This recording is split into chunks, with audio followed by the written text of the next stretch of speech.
الحمد لله نحمده ونستعينه ونستغفره ونؤمن به ونتوكل عليه ونعوذ بالله من شرور أنفسنا ومن سيئات أعمالنا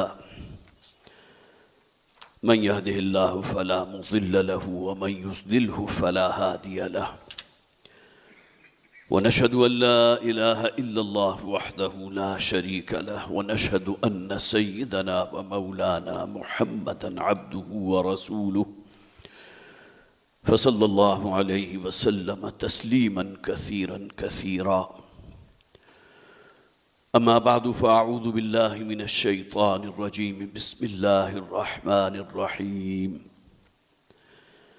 إذا جاء نصر الله والفتح ورأيت الناس يدخلون في دين الله أفواجا فسبح بحمد ربك واستغفره إنه كان توابا صدق الله العظيم رب اشرح لي صدري ويسر لي أمري واحلل عقدة من لساني يفقهوا قولي اللهم ألهمنا رشدنا واعذنا من شرور أنفسنا آمین یا رب العالمین۔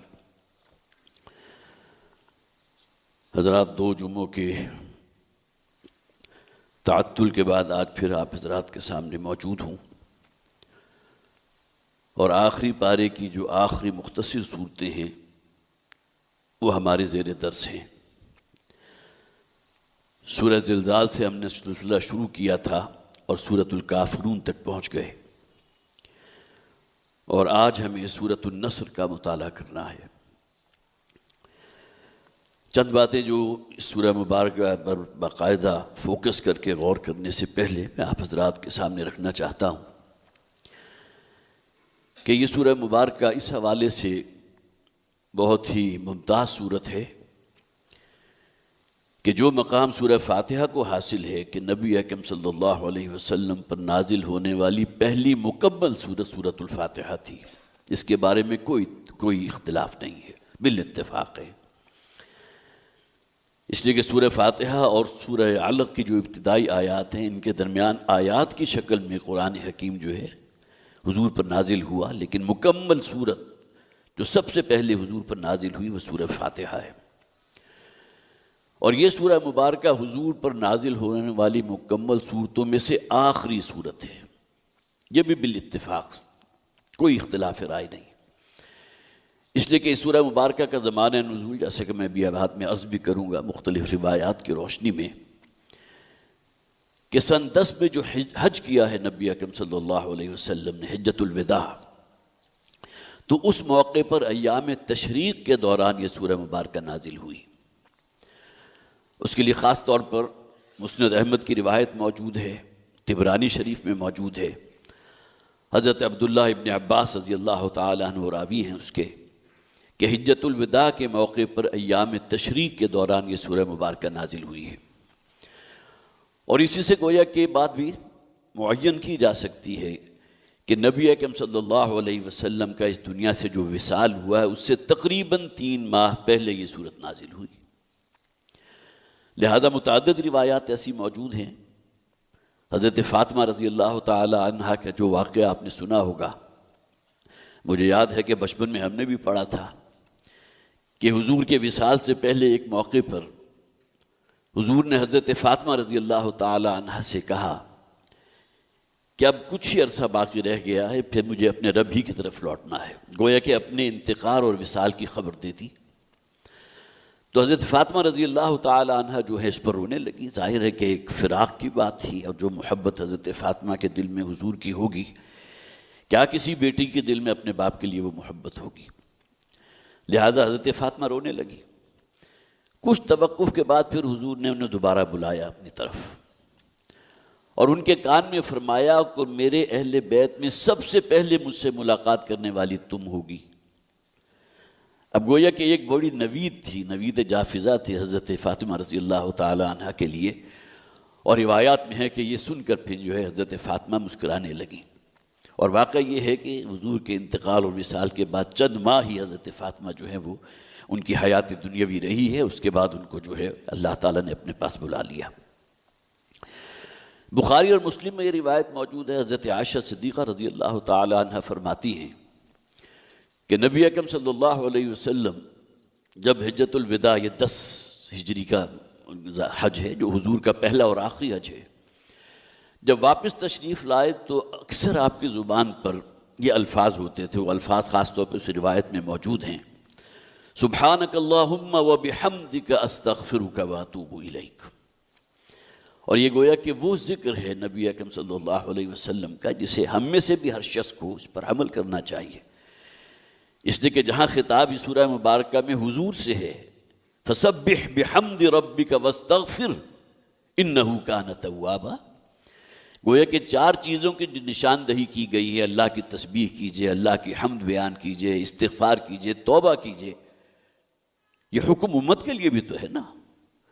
تو حضرت عائشہ صدیقہ رضی اللہ تعالیٰ عنہ فرماتی ہیں کہ حضور نے جب مراجعت فرمائی ہے، حج کے بعد جب واپس مدینہ تشریف لائے ہیں، تو اس کے بعد اکثر و بیشتر آپ کی زبان کے اوپر یہ الفاظ ہوتے تھے، سبحانک اللہم وبحمدک استغفرک واتوب الیک۔ وہی 4 باتیں جو اس سورہ مبارکہ کی آخری آیت میں موجود ہیں، اسی کی تکرار فرماتے رہے محمد رسول اللہ صلی اللہ علیہ وسلم۔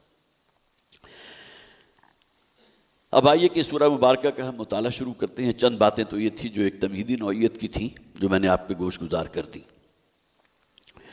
اذا جاء نصر اللہ والفتح، جب آ گئی، پہنچ گئی اللہ کی مدد اور فتح حاصل ہو گئی۔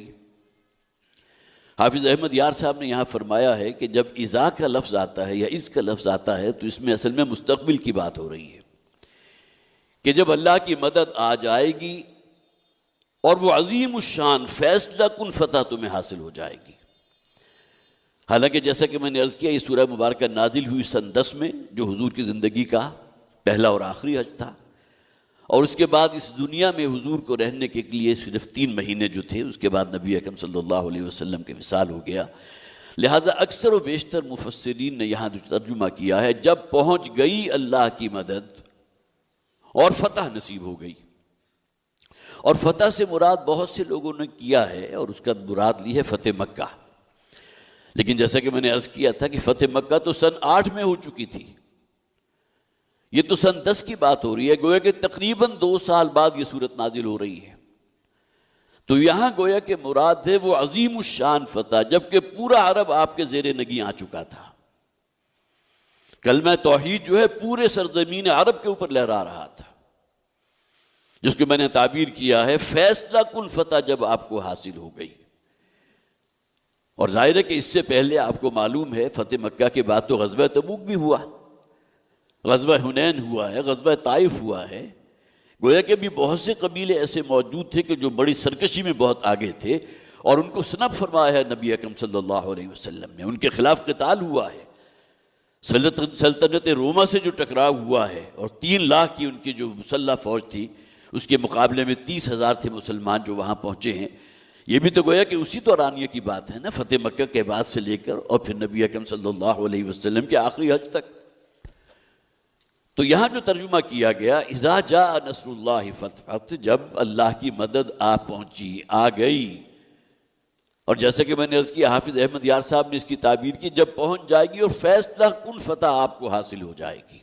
والفتح وَرَأَيْتَ النَّاسَ يَدْخُلُونَ فِي دِينِ اللَّهِ أَفْوَاجًا، اور پھر آپ نے دیکھ لیا۔ اب دیکھیے یہاں یہ مضارع کا صیغہ، دیکھ لیں گے، جب آپ نے دیکھ لیا لوگوں کو جوک در جوک، فوج در فوج جو ہے وہ داخل ہوتے ہوئے اس میں اللہ کے دین نے، فی دین اللہ افواجا۔ ذرا اب اس کو ذرا تھوڑا پیچھے جائیے، ایک زمانہ وہ تھا جب کہ نبی اکرم صلی اللہ علیہ وسلم پر ایمان لانے والوں کی تعداد چند افراد پر مشتمل تھے۔ ظاہر ہے کہ ایک ایک شخص جو ایمان لا رہا ہے، جسے آپ کہیے کہ وہ بھٹی میں سے گزر کر آ رہا ہے، وہ کندن بن کر نکل رہا ہے، ان کے اوپر سخت ترین جو ہے تشدد بھی ہو رہا ہے، تعذیب بھی ہو رہی ہے، پرسیکیوشن ہو رہی ہے، گویا کہ ایک شخص جو ہے وہ ہیرے کی شکل میں ہے۔ اب صورتحال بالکل برعکس ہو گئی، کہاں وہ زمانہ تھا کہ دہکتے ہوئے انگاروں پر لٹایا جا رہا ہے، کہا وہ زمانہ تھا حضرت بلال رضی اللہ تعالیٰ عنہ کے جو ہے اوندھے منہ جو ہے توے کی طرح تپتی ہوئی زمین پر اوندھے منہ گھسیٹا جا رہا ہے. اور کتنے ہی واقعات ایسے، حضرت یاسر رضی اللہ تعالیٰ عنہ کی جو شہادت ہوئی ہے. تو ایک زمانہ تو وہ تھا، لیکن اب وہ زمانہ آ گیا کہ چشم فلک نے یہ منظر بھی دیکھا کہ لوگ فوج در فوج اللہ کے دین میں داخل ہو رہے ہیں. وَرَأَيْتَ النَّاسَ يَدْخُلُونَ فِي دِينِ اللَّهِ أَفْوَاجًا، اور تم نے دیکھ لیا لوگوں کو کہ وہ اللہ کے دین کے اندر داخل ہو رہے ہیں فوج در فوج. یمن سے جو ہے بہت سی روایات ہیں، سینکڑوں افراد پر مشتمل ایک قافلہ پہنچا ہے حضور کے پاس اور ایمان لے آئے، مدینہ پہنچ گئے. اسی طرح سن 9 ہجری کو عام الوفود بھی کہا جاتا ہے. 20 کی تعداد میں. اب جزیرہ نما عرب جو ہے صرف مکہ اور مدینہ پر مشتمل تو نہیں تھا نا، بہت دور دراز سے جو ہے لوگ آ رہے ہیں، اس لیے کہ اب یہاں نبی اکرم صلی اللہ علیہ وسلم کی اس حیثیت کو تسلیم کر لیا گیا. وہ فیصلہ کن فتح آپ کو حاصل ہو چکی ہے. الیوم اکملت لکم دینکم واتممت علیکم نعمتی ورضیت لکم الاسلام دینا. یہ آیہ مبارکہ بھی تو نازل ہوئی تھی اسی حجۃ الوداع کے موقع پر، جس کے بارے میں یہود نے یہ کہا تھا، پہلے میں نے آپ کو بتایا تھا کہ اگر یہ آیت کہیں ہمارے رسول حضرت موسیٰ علیہ السلام کو پر نازل ہو جاتی تو اس کے یوم نزول کو ہم اپنے لیے جشن اور تہوار قرار دے دیتے. اس سے کہ یہاں کے گویا کہ اللہ تعالیٰ نے اس دین کی تکمیل کا اعلان فرما دیا. الیوم اکملت لکم دینکم واتممت علیکم نعمتی ورضیت لکم الاسلام دینا. تو اذا جاء نصر اللہ والفتح ورأیت الناس يدخلون فی دین اللہ افواجا، اور تم دیکھ رہے ہو لوگوں کو فوج در فوج جو ہے اللہ کے دین میں داخل ہو رہے ہیں. جیسا کہ میں نے عرض کیا سن 9 ہجری وہ عام الوفود کہلاتا ہے کہ دور دراز کے قبائل سے، فرض کیجئے کہ کسی ایک قبیلے کا جو شیخ قبیلہ تھا وہ ایمان لے آیا. خواہ آپ کہہ سکتے ہیں کہ اس کے پاس کوئی چارہ باقی نہیں رہ گیا تھا، اس لیے کہ جو غلبہ محمد رسول اللہ صلی اللہ علیہ وسلم کو حاصل ہو چکا تھا اس میں گویا کہ اس اسلام کی حقانیت کو قبول نہ کرنا اپنی جگہ ایک بغاوت تھی. لہذا شیخ قبیلہ ایمان لے آیا، اسلام قبول کر لیا. اب پورا کا پورا قبیلہ جو ہے وہ سینکڑوں ہزاروں افراد پر مشتمل تھا، وہ بھی حلقہ گوش اسلام ہو گئے. تو یہ جو چشم فلک نے منظر دیکھا ہے کہ ایک منظر وہ تھا کہ ایک ایک کر کے لوگ داخل ہو رہے تھے اور شدید ترین پرسیکیوشن اور تشدد میں سے گزر رہے تھے، امتحانات کی چکیوں میں سے گزارے جا رہے تھے. اور کجا اب یہ وقت آ گیا ہے کہ تم دیکھ رہے ہو لوگوں کو کہ افواج کی افواج، فوج در فوج، گروہ در گروہ جو اللہ کے دین میں داخل ہو رہے ہیں. وَرَأَيْتَ النَّاسَ يَدْخُلُونَ فِي دِينِ اللَّهِ أَفْوَاجًا فَسَبِّحْ بِحَمْدِ رَبِّكَ وَاسْتَغْفِرْ. اس بات کو ذہن میں رکھیے کہ یہ معاملہ جو تقریباً 21 برس پر 23 برس پر مشتمل ہے، ایک فرد سے دعوت کا آغاز ہوا تھا. نبی اکرم صلی اللہ علیہ وسلم کی پوری مکی زندگی 13 طویل سال آپ پر ایمان لانے والوں کی تعداد کیا تھی؟ 150-200 سے زائد نہیں تھے. لیکن یہ ان میں سے ایک ایک فرد جو ہے، ہر فرد ہے ملت کے مقدر کا ستارہ، ایک ایک فرد جو ہے گویا کہ ہزاروں پر بھاری تھا اپنے ایمان، اس کی کیفیت کے اعتبار سے، اپنے عزم کے اعتبار سے، ارادے کے اعتبار سے، صبر کے اعتبار سے. اور اس کے بعد پھر وہی جد و جہد آگے چلتی رہی ہے. جو لوگ جمع ہوئے ہیں ان کا تزکیہ ہوا ہے، انہیں ایک نظم کے اندر پرویا ہے. پھر ہجرت کا معاملہ ہو گیا اور اس کے بعد جو ہے حق و باطل کے جو مارکے ہوئے ہیں، غزوہ بدر ہے، غزوہ احد ہے، غزوہ بنو مصطلق ہے، غزوہ احزاب ہے، کتنے ہی غزوات، 20 غزوات آپ کو مل جائیں گے حضور کی مدنی زندگی میں. تو گویا کہ یہ کوئی چند دنوں کا پروسیس نہیں تھا. اس پورے پروسیس کو مکمل ہونے میں تقریباً 21 برس صرف ہوئے ہیں. اور ایک زمانہ وہ تھا، کنٹراسٹ دکھا دیا گیا جبکہ حضور پر ایمان لانے والے وَلَنَبْلُوَنَّكُمْ بِشَيْءٍ مِّنَ الْخَوْفِ وَالْجُوعِ وَنَقْصٍ مِّنَ الْأَمْوَالِ وَالْأَنفُسِ وَالثَّمَرَاتِ. ہم تو لازماً تمہیں آزما کر رہیں گے، تمہیں بھوک بھی برداشت کرنا ہوگی، اپنی جسمانی قربانی بھی دینا ہوگی، اپنی جان بھی اللہ کے راستے میں قربان کرنے کا موقع آ سکتا ہے، اموال اور ثمرات کی بھی قربانی دینی ہوگی. اور اب صورتحال اس کے بالکل برعکس ہے کہ وہ فوج در فوج جو ہے لوگ اللہ کے دین میں داخل ہو رہے ہیں. وَرَأَيْتَ النَّاسَ يَدْخُلُونَ فِي دِينِ اللَّهِ أَفْوَاجًا فَسَبِّحْ بِحَمْدِ رَبِّكَ وَاسْتَغْفِرْ. تو اب یہاں حکم ہے نبی اکرم صلی اللہ علیہ وسلم کو. اور اس بات کو بھی نوٹ کیجئے کہ مسند احمد میں جو روایت موجود ہے، حضرت عبداللہ ابن عباس رضی اللہ تعالیٰ عنہ سے مروی یہ روایت ہے. آپ نے فرمایا، حضرت ابن عباس نے، کہ نبی اکرم صلی اللہ علیہ وسلم نے ارشاد فرمایا کہ اس صورت میں مجھے میری وفات کی خبر دے دی گئی ہے.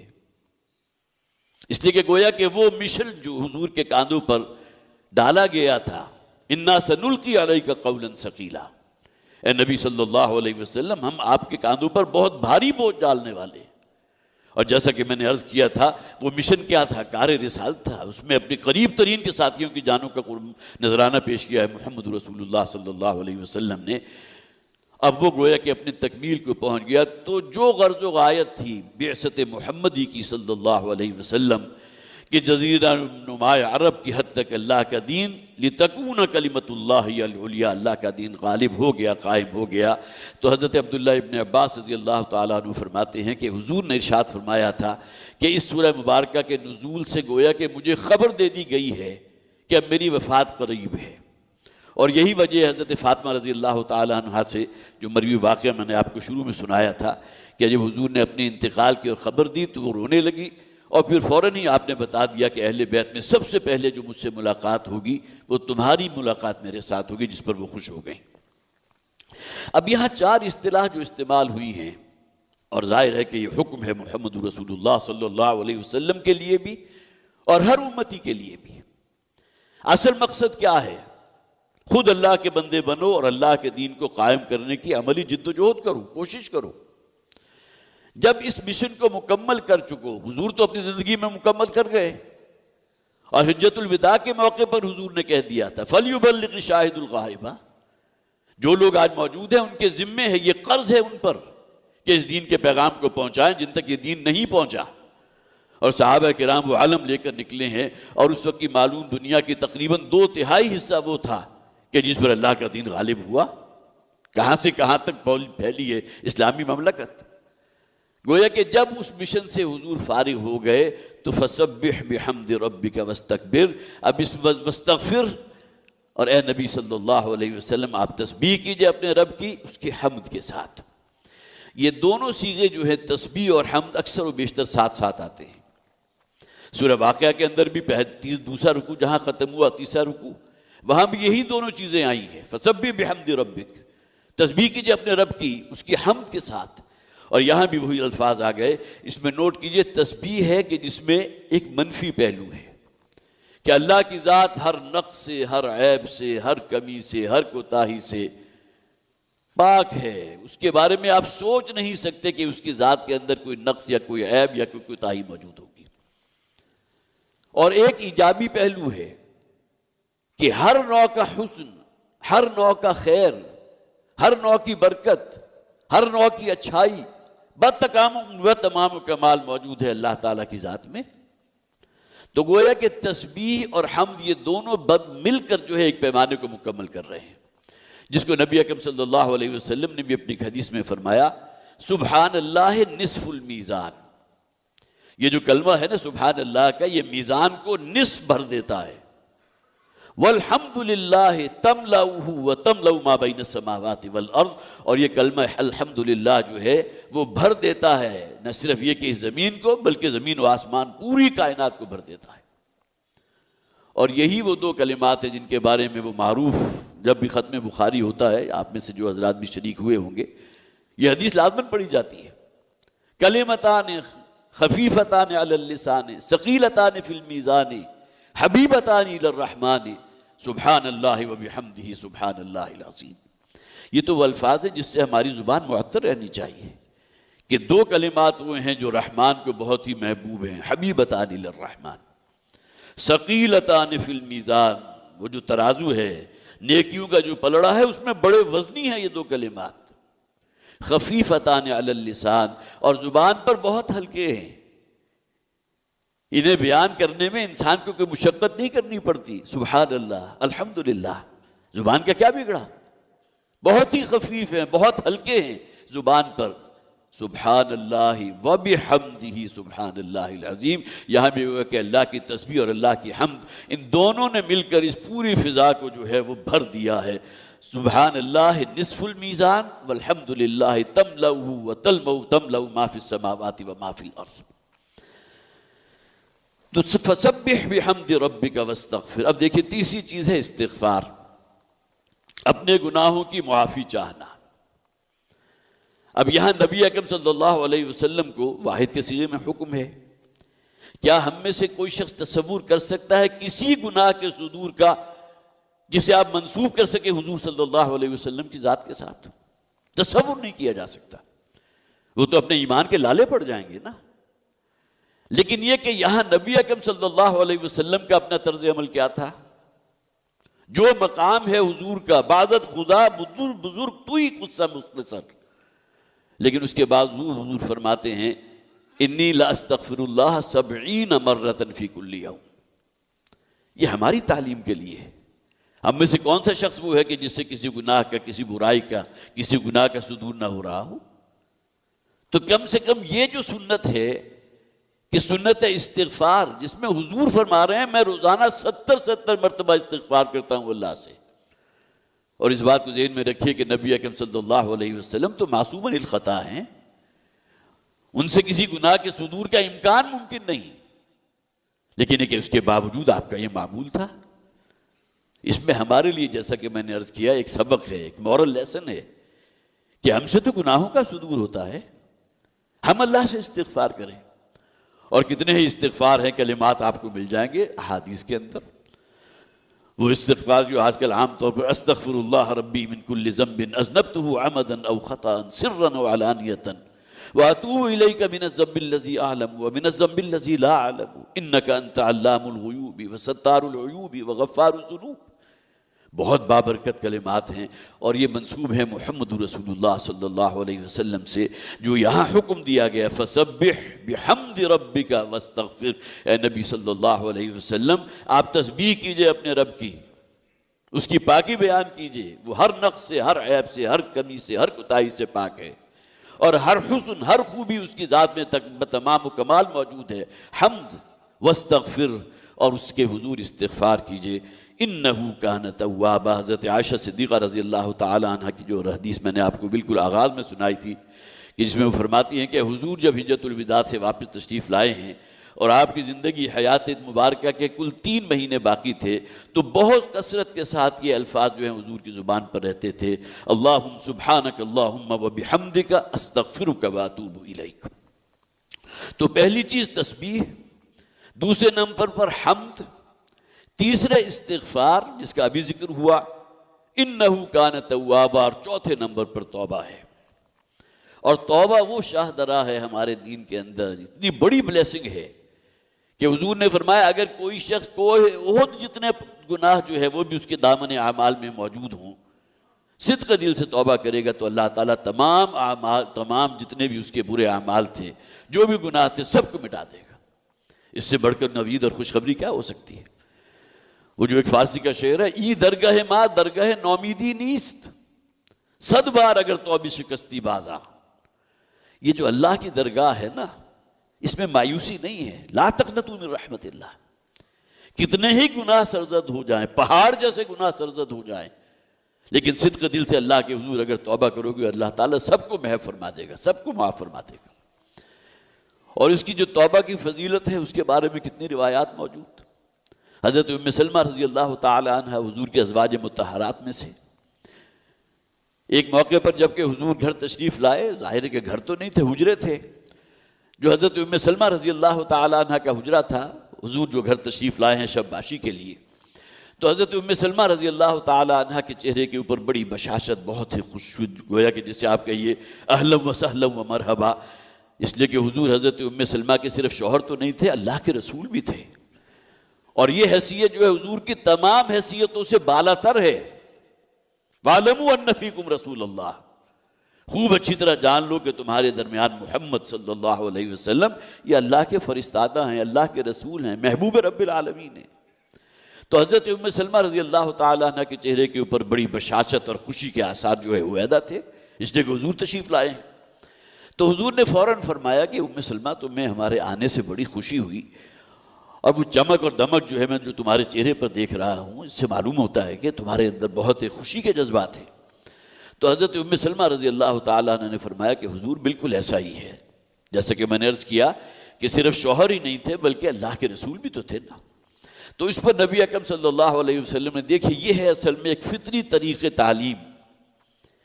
یہ ایک بات پہنچانی ہے، اس کے لیے طریقہ کیا اختیار کیا.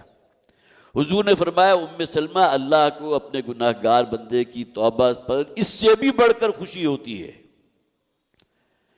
اس لیے کہ اللہ تو منتظر رہتا ہے کہ کب اس کا بندہ اس کی طرف متوجہ ہو، انابت اختیار کرے، اس کے اندر اپنے گناہوں اور اپنے جو معصیتیں جس دلدل کے اندر وہ پھنسا ہوا اس کے بارے میں ندامت پیدا ہو، فیصلہ کرے کہ میں آئندہ یہ کام نہیں کروں گا۔ اس لیے کہ توبہ صرف استغفار کر لینا یا اتوب الیہ کہہ دینا تو نہیں ہے نا، عملاً ایک مرتبہ اس گناہ کا ترک کرنا واجب ہے، لازم ہے، اور اس کے بعد پھر اگر کہیں جذبات میں آ کر پھر خطا ہو گئی تو 100 بار اگر توبہ شکستی بازا، اگر 100 مرتبہ بھی اس قسم کی توبہ شکنی کا معاملہ ہوتا ہے تب بھی اللہ تعالیٰ معاف فرما دے گا، بشرطے کہ رخ اپنا بالکل سیدھا رکھو۔ اس لیے کہ اگر گناہوں والا رستہ اختیار کر دیا تو تم بہت دور کی گمراہی میں چلے جاؤ گے، جیسا کہ سورہ لیل میں فرمایا گیا نا وَأَمَّا مَن بَخِلَ وَاسْتَغْنَى وَكَذَّبَ بِالْحُسْنَى فَسَنُيَسِّرُهُ لِلْعُسْرَى، جو شخص بھی جھوٹ کر بولتا ہے، بخل سے کام لیتا ہے، سچائی کی جو ہے وہ تکذیب کرتا ہے، تو اللہ تعالیٰ اس کے لیے گناہوں کے رستوں کو اور چھوڑ دیتا ہے اور کھلا کر دیتا ہے۔ آج چھوٹے درجے کا گناہ کر رہے ہیں، کل اس سے بڑے درجے کی گناہ کی نوبت آ جائے گی اگر توبہ نہیں کرتے۔ لیکن اگر توبہ کرتے ہو تو اللہ تعالیٰ کی رحمت سے امید رکھو کہ اللہ تعالیٰ تمہیں اسی راہ پر گامزن رکھے گا، خواہ ایک مرتبہ کی توبہ شکنی کے اوپر ہی منتج کیوں نہ ہو، لیکن یہ کہ بہرحال اللہ کے حضور جو ہے وہ درگاہ وہ ہے، یہ درگاہ ما درگاہ نومیدی نیست، اس میں کوئی مایوسی نہیں ہے، اس میں کوئی جو ہے انسان کو بالکل نا امیدی نہ ہو، بلکہ یہ اللہ کے حضور جو ہے وہ توبہ اور استغفار کرتا رہے۔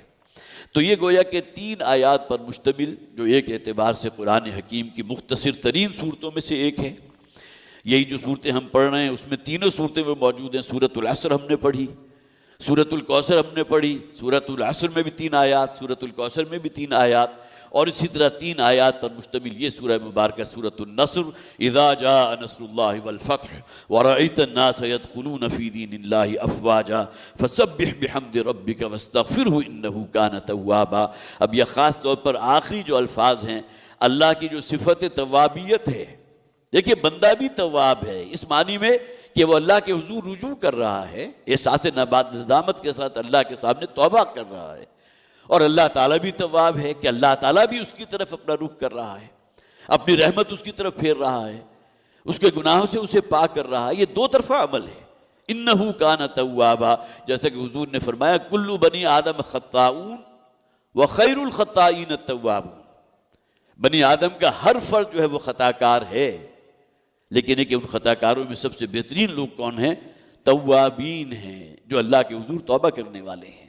تو یہ 3 آیات پر مشتمل سورہ، جس کے بارے میں نے وہ روایت بھی آپ کو سنائی تھی حضرت عبداللہ ابن عباس رضی اللہ تعالیٰ عنہ سے مروی، کہ یہ قرآن حکیم کی مکمل سورت جو حضور پر نازل ہوئی، آپ کی زندگی حیات دنیاوی کی آخری سورت تھی۔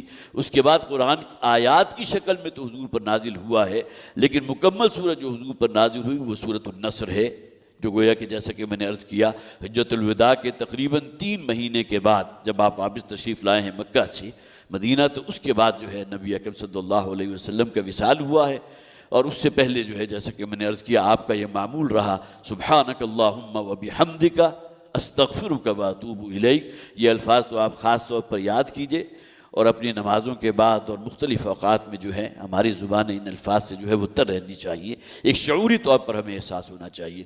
اللہ تعالیٰ مجھے اور آپ کو ان باتوں پر عمل کرنے کی توفیق عطا فرمائے، قرآن حکیم پر غور و فکر کرنے کی توفیق عطا فرمائے۔ بارک اللہ لی ولکم فی القرآن العظیم ونفعنی وإیاکم بالآیات والذکر الحکیم۔ پریس ریلیز جو ہماری تنظیم اسلامی کی طرف سے ہر ہفتے نہیں بلکہ بعض اوقات ہفتے میں 2-3 مرتبہ بھی ریلیز کی جاتی ہے، بھارت کے سپر سونک میزائل کا پاکستانی فضاؤں کے خلاف ورزی کرنا اشتعال انگیز ہے، یہ عنوان ہے اس کا۔ یہ بات تنظیم اسلامی کے امیر شجاع الدین شیخ صاحب نے ایک بیان میں کہی۔ انہوں نے کہا کہ بھارت پاکستان کا ازلی دشمن ہے، اور وہ ہر وقت اس طاق میں رہتا ہے کہ پاکستان کو نقصان پہنچائے۔ 3 سال قبل جب بھارت نے بالا کوٹ میں نام نہاد سرجیکل سٹرائک کی تھی تو پاکستان نے اسے دندان شکن جواب دیا تھا، اور بھارت کے 2 جنگی طیارے مار گرائے تھے۔ انہوں نے کہا کہ پاکستان کی فضائی حدود کی حالیہ خلاف ورزی اور میاں چنو کے شہری علاقے میں سپر سونک میزائل کا گرنا اس بات کی واضح نشاندہی کرتا ہے کہ بھارت پاکستان کے خلاف کھلی جارحیت پر تلا ہوا ہے۔ انہوں نے کہا کہ اگرچہ یہ میزائل غیر مسلح تھا، لیکن اس سے نہ صرف شہریوں کی جان و مال کا بڑے پیمانے پر نقصان ہو سکتا تھا، بلکہ کوئی بڑا فضائی حادثہ بھی ہو سکتا تھا۔ انہوں نے کہا کہ اگرچہ پاکستان کی فضائی انتظامیہ نے دعویٰ کیا ہے کہ میزائل کی ہم نے آغاز ہی سے ٹریکنگ کر لی تھی، لیکن پھر بھی اس میزائل کا پاکستان کی حدود میں 125 کلومیٹر تک اندر آ جانا پاکستانی فضا کے تحفظ کے اعتبار سے بھی تشویشناک ہے۔ دشمن دنیا بھر سے جدید اسلحہ خرید رہا ہے اور اس کا بنیادی ٹارگٹ پاکستان ہے۔ ایسے میں پاکستان کو اپنے ایئر ڈیفنس سسٹم سمیت تمام جنگی صلاحیتوں کو بھرپور انداز میں آگے بڑھانا چاہیے اور ہمہ وقت ہائی الرٹ رہنا ہوگا کہ پاکستان کی سرحدوں کے خلاف کوئی کارروائی ہو تو فوری طور پر اس کو نشانہ بنایا جا سکے۔